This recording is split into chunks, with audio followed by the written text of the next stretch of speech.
Olá, tudo bem? Que a graça de Jesus, que o amor de Deus o Pai e a comunhão do Espírito Santo esteja sobre a sua vida. Que bom é estar aqui mais uma vez. Hoje estudaremos o 7º tema do nosso estudo bíblico e convido você a orar comigo nesse momento. Obrigada, Senhor, por tua graça, obrigada por tua misericórdia, obrigada por mais um dia de vida, obrigada por mais esse estudo bíblico. Pedimos o teu Espírito Santo em nome de Jesus. Amém. Como eu te disse, hoje nós iremos fazer o nosso 7º estudo bíblico e estaremos falando hoje sobre a volta de Jesus. Jesus, embora não tenha deixado o dia e nem a hora, como ele relata lá em Mateus 24:36, ele deixou alguns sinais, os quais nós estudamos no estudo passado. E Jesus diz: não se turbe o vosso coração, credes em Deus, crede também em mim.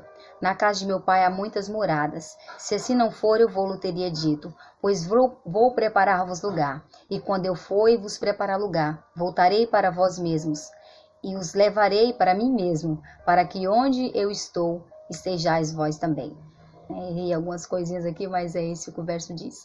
Jesus disse que viria outra vez, nos buscar para morar com ele. Mas como será essa volta? Como será que vai ser a volta de Jesus? Será que vai ser no arrebatamento secreto? Será que Jesus vem e muitas pessoas não verão, só os cristãos? Vamos ver o que Jesus fala sobre esse assunto, porque é necessário nós sabermos o que a Bíblia fala sobre isso.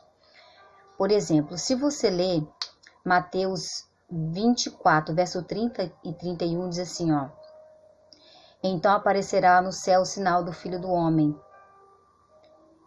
e todas as tribos da terra se lamentarão sobre ele. E verão o Filho do Homem vindo sobre as nuvens do céu, com poder e muita glória.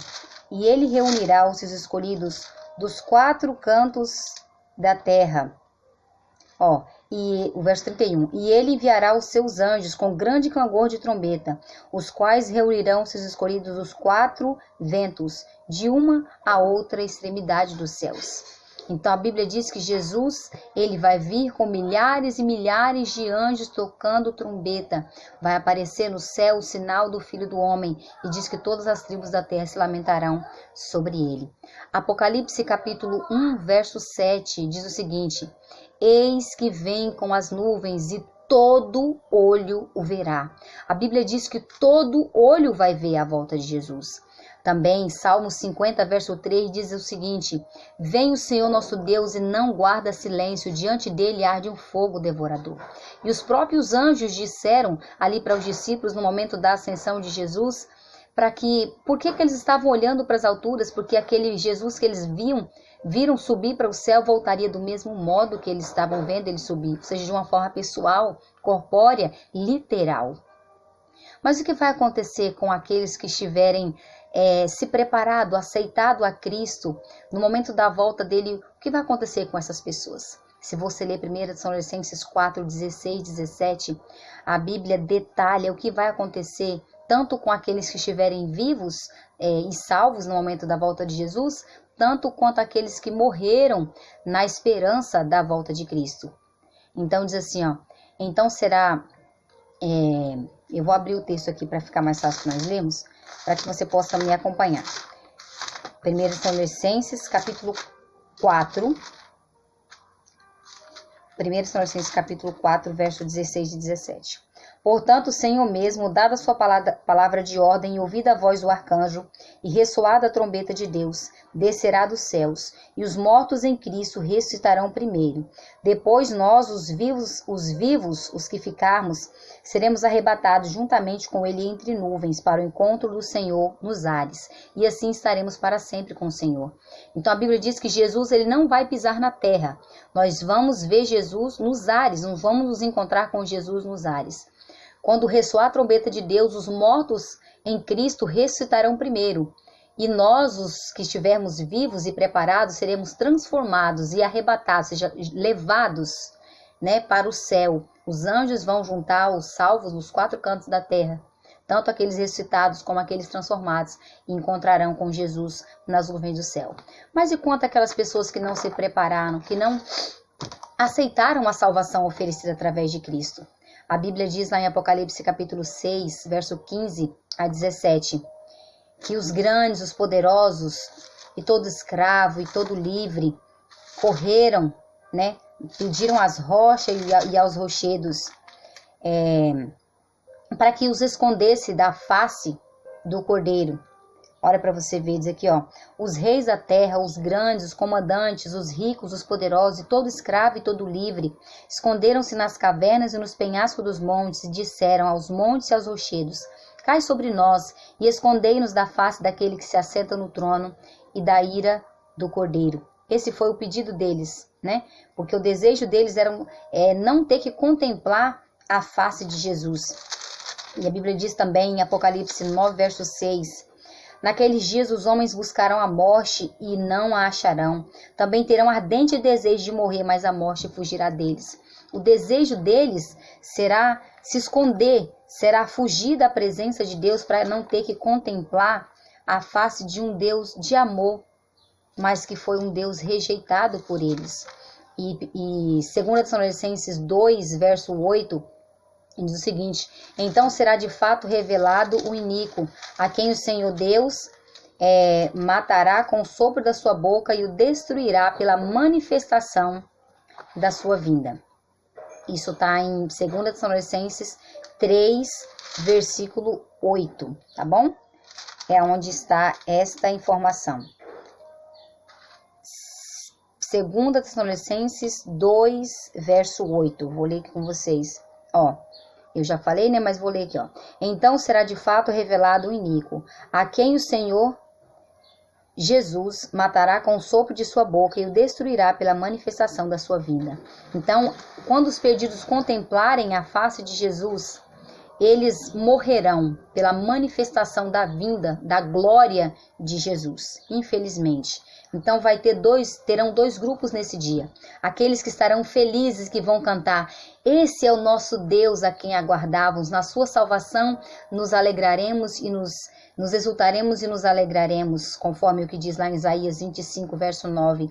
E outros vão dizer: caia um rochedo sobre nós para nos esconder da face do Cordeiro e estar numa grande tribulação e agonia. Então a Bíblia fala que vai haver duas classes de pessoas. Também a Bíblia fala de duas ressurreições. Você pode ler isso tanto em João capítulo 28 e capítulo 5, verso 28 e 29, como em Daniel 12, verso 2, né, onde o próprio Jesus diz lá em Mateus que não era da gente se admirar, porque todos um dia vão ressuscitar. Uns para a ressurreição da vida e outros para a ressurreição do juízo, né, ou da condenação. Mas que espaço vai haver, então, entre essas duas ressurreições? Entre a primeira ressurreição e a segunda ressurreição? A Bíblia é bem clara em dizer que vai haver um espaço de 1000 anos entre essas duas grandes ressurreições. Ou seja, a primeira ressurreição acontece ali no momento da volta de Jesus e a segunda ressurreição 1000 anos depois disso.